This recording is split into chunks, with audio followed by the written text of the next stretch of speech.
according to Senator Abbo, is the presidency, which he says the Senate now operates under as a unit and has lost its place as an independent arm of government. The senator from Adamawa State also accuses the Senate president of a kind of vengeful vindictiveness, especially in the context of the Natasha Akpoti-Uduaghan sex scandal. He urged Mr. Akpabio to submit himself to a proper investigation and to stop targeting senators who oppose him. Unless Mr. Akpabio is reined in, he warns he could pose a threat to President Tinubu's administration because his actions are taking a sledgehammer to Nigeria's democracy. So how much does all this lay bare some of the more serious concerns that have been expressed about the Senate and its president, and how much of it is pure politics without a scintilla of truth, as one lawmaker put it? Well, for more on this, I'm joined now in the studio by the former senator from Adamawa State, Ishaku Abbo. Thank you very much indeed for coming in. Good to see you. Thank you, Mr. Charles. Talk about a scathing criticism. I mean, and that's putting it mildly. How has it come to this? Because, I mean, the way you describe it, it sounds like the Senate leadership has gone stark raving bonkers. Yes, it is.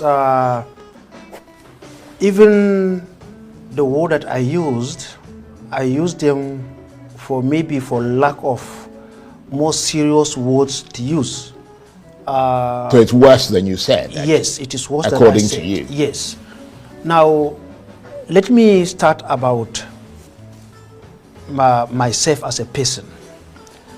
Remember, in this very studio, I accused Akpabio of one of the people who come together to say that I was out of the Senate. Because when the 10th Senate, when I won election to the 10th Senate, I became like a de facto DG campaign to Senator Abdulaziz Yari. In this very place where we are in Telescope Hilton, Akpabio came to my hotel room around 2 a.m. and pleaded that I should work for him. And I told him that I will not work for you because I'm already committed to Senator Yari, and these are my reasons. However, I wish you good luck. And he came, he said he's a Christian like me, I should work for him to balance the Muslim ticket. And I told him, the testimonies I heard from the people of the 8th Senate wasn't a good one about you.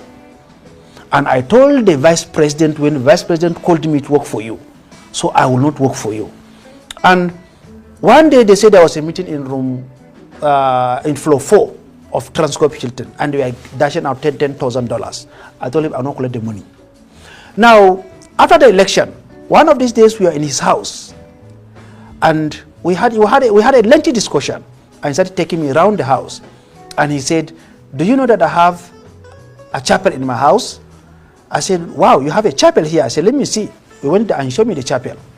And in the chapel, he told me that, you know, you are my brother. I said, yes. He said, 5 senators will leave the Senate.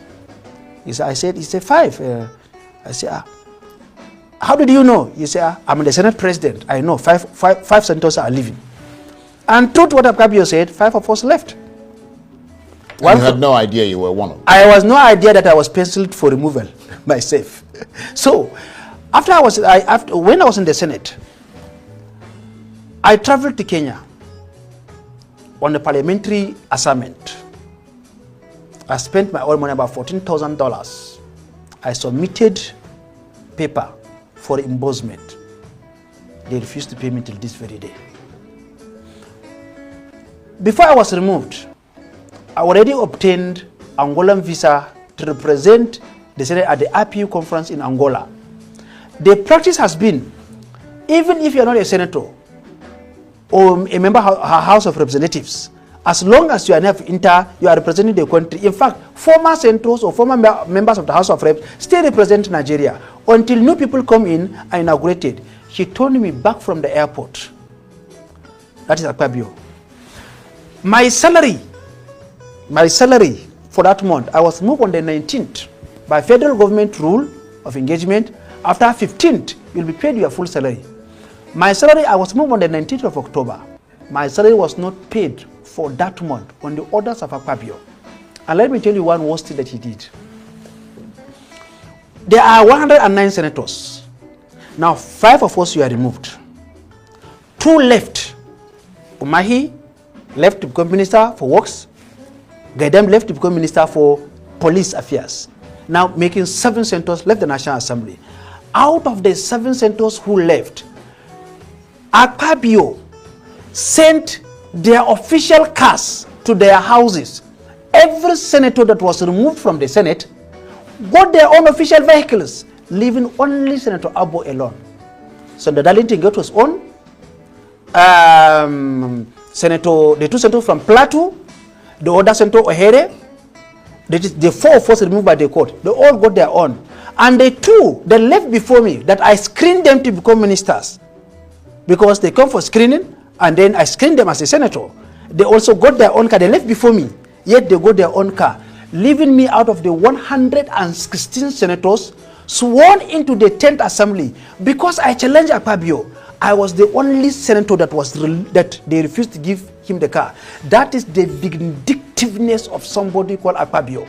Well, it sounds very personal, doesn't it? I mean, of course, for you, it's pretty much personal. I mean, so this is your payback then, is it? No. I don't pay back. I am just trying to, I laid a foundation so that I will come to the Natasha issue.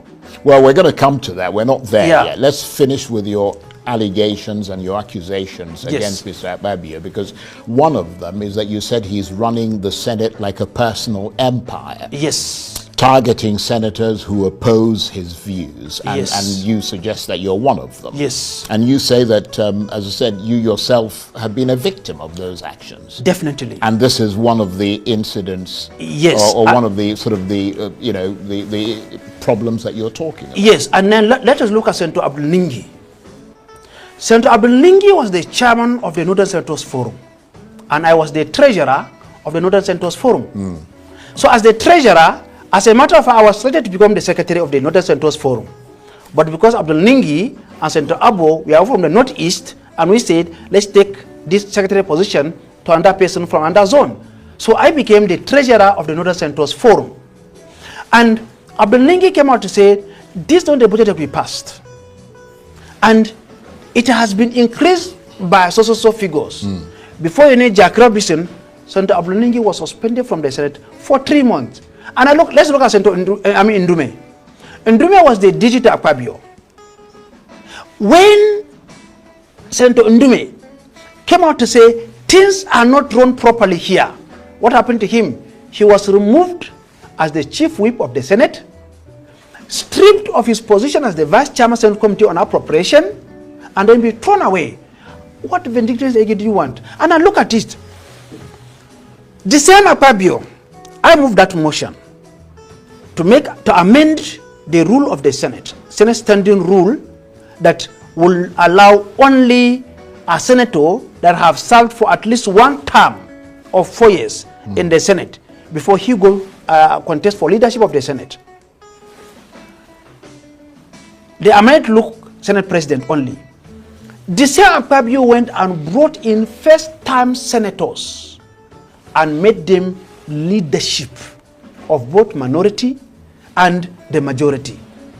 Right. Just so that he can control them, so that nobody can say anything to him. Do you know that in Senator Akpabio's house, senators serve him tea?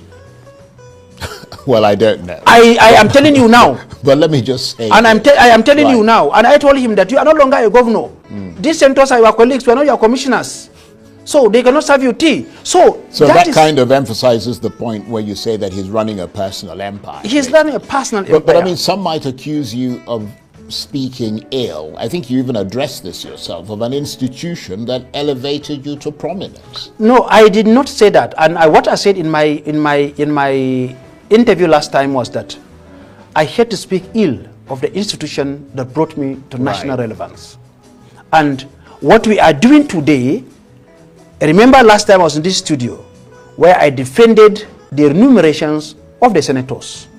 So that I'm speaking good of the Senate. And what we are doing now, all former senators that have been there since the time of Shagari, we are not happy with the level of the integrity of the Senate that have been washed down. So, but we're fast running out of time, so I'm going to gallop ahead. I mean, You, of course, were a member of this current 10th Senate. Yes. Until you were removed by the appeals court. Yes. In October 2023. Very briefly, just tell us how you lost your senatorial seat. I lost my senatorial seat through judicial banditry, because there's no law that back what happened, and I believe the judge know what she did, and that's why she had to send Senator Ken Inamani to come to my house to come and beg me. And it's true, Ken Inamani is still alive.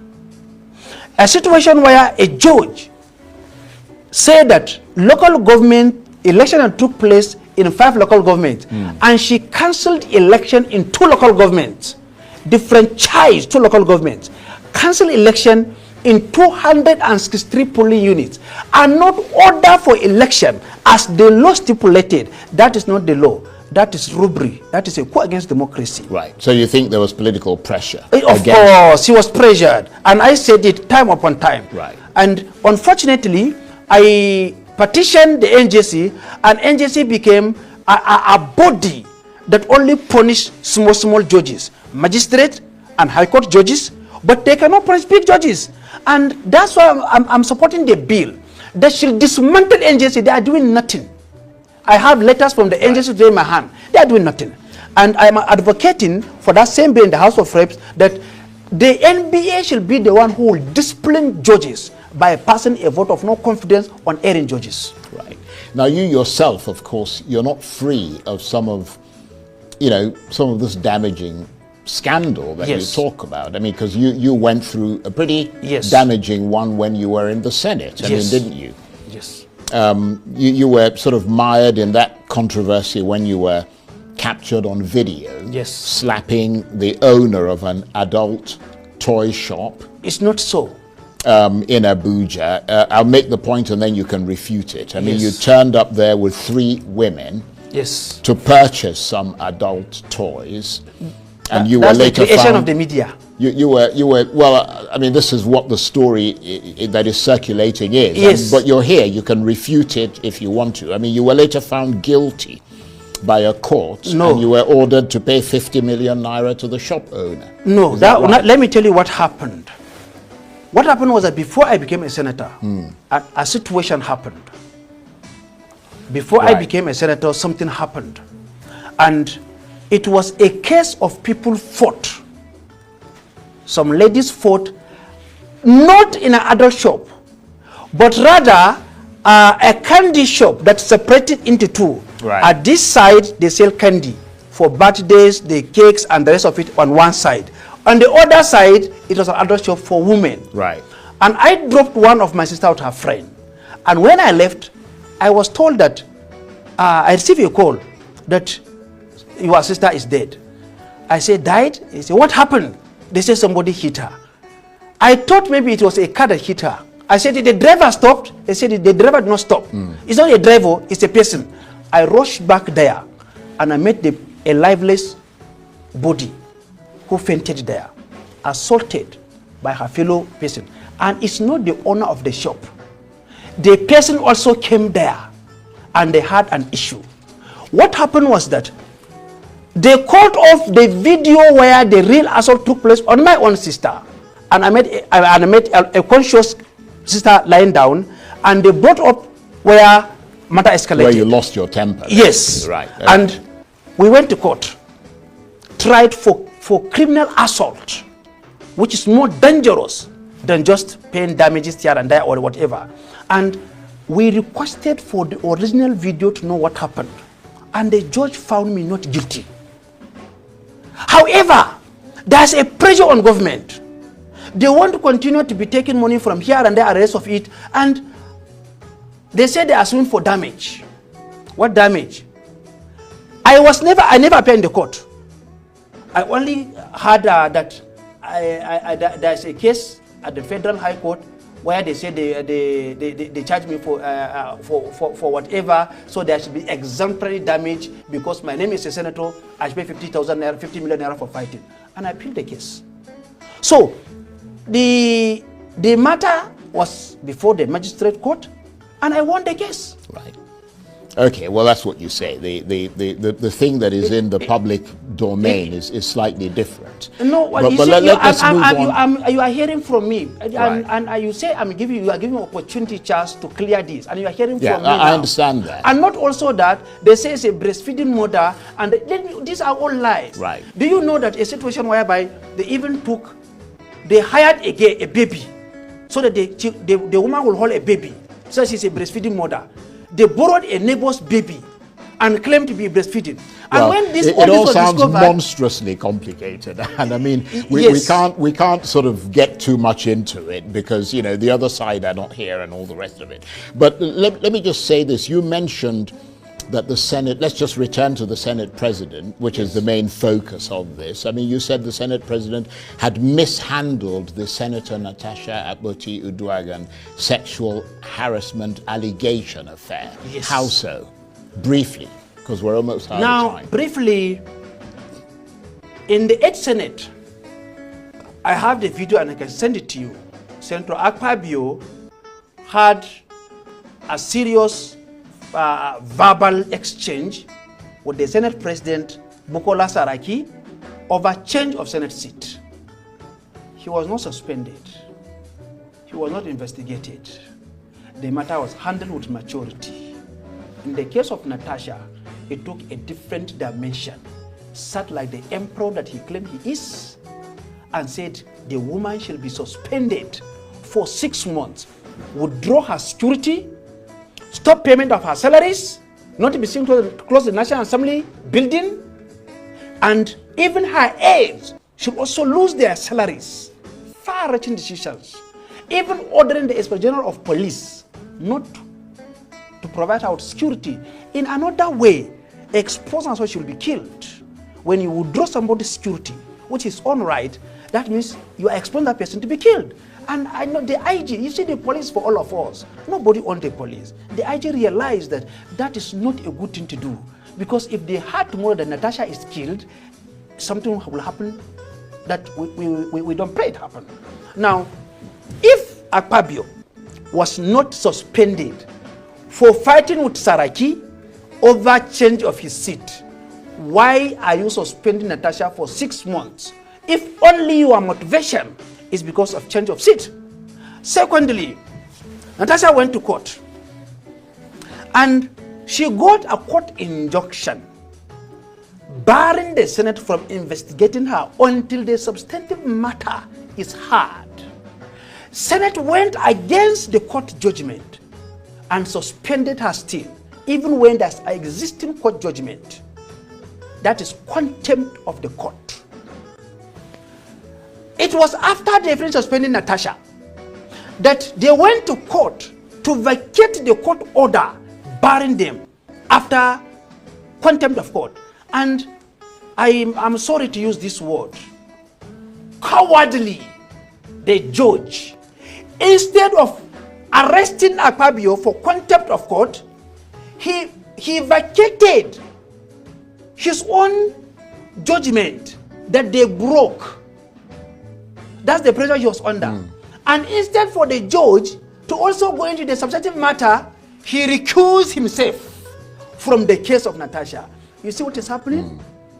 It certainly raises questions. Let me put it that way, as politely as I can. So what is your advice to Senator Natasha Uduaghan now? Senator Natasha is doing what she's doing. And I heard that they want to recall her. Nobody can call Natasha. Take a note and write it down. Nobody can recall Natasha. You see, we are not a banana republic. The idea they will recall her and they went and forged signatures, 250 signatures. Let me give you these figures. The registered voters in Kogi Central. Very briefly, we've got about a minute left, unfortunately. The registered voters in Kogi Central is over 500,000 registered voters. Section 69 of the 1999 Constitution said that you must have more than half of registered voters before they recall you.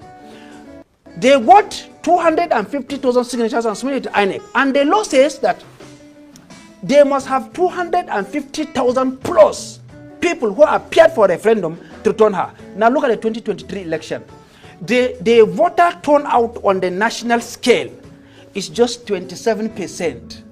The vote that Natasha got to take her to the Senate is 54,000. Her opponent, closest one, got 52,000. LP, NNPP, and other people, all the votes of 2023, it's just 106,000. That is representing 22.1%, 21.2%. Now, if the whole vote of Kogi Central for PDP, APC, Labour Party, NNPP is just 21%, that is 106,000. Why would they manufacture a 50% vote? That is over 200,000 people to recall Natasha. It's just to keep her busy. They cannot recall her. My advice to her is that she should continue pressing her own and be sincere, be truthful, and stand firm against dictatorship. Well, I have to say it's been very interesting talking with you. Thank you very much indeed for taking the time to come in. Ishaka Abbo is a former senator from Adamawa State. Thank you very much indeed. Thank you so much, sir.